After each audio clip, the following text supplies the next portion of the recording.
কেষ্টপুরের মাছের মেলা হুগলি জেলার দেবানন্দপুরের কেষ্টপুর গ্রামে অনুষ্ঠিত হয়, যা প্রায় ৫০০ বছরের পুরনো একটি ঐতিহ্যবাহী মেলা। প্রতি বছর পৌষ সংক্রান্তির পরের দিন, অর্থাৎ পয়লা মাঘে, এই মেলা আয়োজিত হয়। এটি উত্তরায়ণ মেলা নামেও পরিচিত, কারণ এই সময় সূর্যের উত্তরায়ণ শুরু হয়। মেলায় চুনোপুঁটি থেকে শুরু করে ৫০ কেজি পর্যন্ত বড় বড় মাছ পাওয়া যায়। রুই, কাতলা, ইলিশ, ভেটকি, ভোলা, চিংড়ি, টুনা, শঙ্কর মাছসহ নানা প্রকারের মাছ এখানে বিক্রি হয়। দূরদূরান্ত থেকে মাছ ব্যবসায়ীরা এখানে আসেন এবং বিভিন্ন সামুদ্রিক ও মিঠা পানির মাছের পসরা নিয়ে বসেন। মাছের দাম সাধারণত ৫০০ টাকা থেকে ১৫০০ টাকা প্রতি কেজি পর্যন্ত হয়। মেলার উৎপত্তি সম্পর্কে একটি কাহিনী প্রচলিত আছে।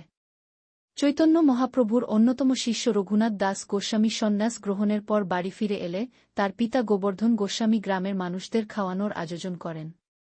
গ্রামবাসীরা কাঁচা আমের ঝোল ও ইলিশ মাছ খাওয়ার ইচ্ছা প্রকাশ করেন।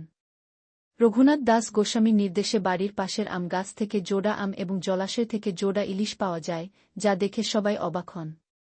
সেই থেকেই এই মেলার প্রচলন শুরু হয়।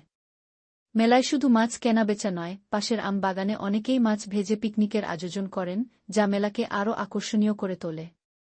এছাড়া মেলার পাশে বিভিন্ন মনোহারী সামগ্রীর দোকানও বসে, যা ক্রেতা ও দর্শনার্থীদের জন্য বাড়তি আনন্দের উৎস।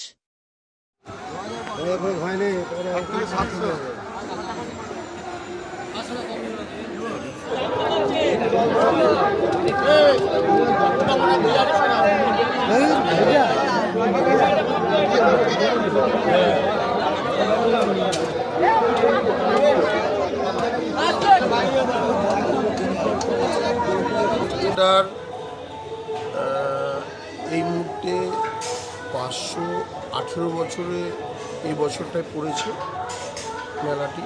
আর এই মেলাটা যাকে কেন্দ্র করে রঘুনাথ দাস গোস্বামী, উনি যখন বড় হয়ে গৃহ থেকে ঠাকুরের নাম গান সবসময় মত্ত অবস্থায় যখন উনি চলে গেছিলেন, উনি ফেরার পর কিছু বৈষ্ণবী এসে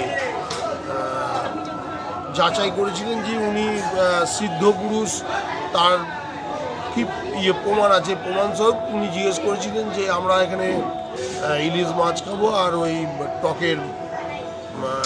টক খাবো, আমের টক খাবো। তো সেই হিসেবে উনি যত্নাথ জমিদার বাড়ি, ওনার এই সামনের পুকুর থেকে মাছ, ইলিশ মাছ, আর এখানে একটা জোড়া গাছ ছিল, সেই জোড়া গাছ থেকে আম, মানে অসময়ের আম, সেটা পেড়ে রান্না বান্না হয়েছিল। তো যেহেতু বৈষ্ণবী, ওনারা তো এসব ভোজন করেন না, তাই ওনারা তখন থেকে ওনারাও ভাবলেন যে রঘুনাথ দাস গোস্বামী যথার্থ অর্থে সিদ্ধ পুরুষ। সেই থেকে চলে আসছে যে এরম প্রত্যেক বছরের ন্যায় এই মাছের মেলা। আবারও একটাও মত আছে, যে মতটা মানে দুটো মত আছে। উনি যখন চলে গেছিলেন, বাড়িতে ফেরার পর জমিদার বাড়ি থেকে একটা অনেক দিন পর বাড়ি ফিরেছে, সেই হিসেবে একটা মহোৎসব, জমিদার বাড়িতে একটা আনন্দ উৎসব করেছিল। সেই থেকে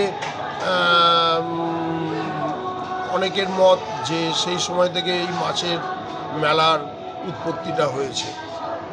একদিকে একেবারে পুজো পাঠ, যেরম পিছনে এই বড় মাঠে যেরম মাছ বসে, সবজিপাতি বসে, আর বিভিন্ন সব জিনিসপত্র যেরকম বসে, এটা হয় খুব আনন্দ। একদিনের জন্য হয়, সব বাইরে থেকে দূর থেকে লোক আসে।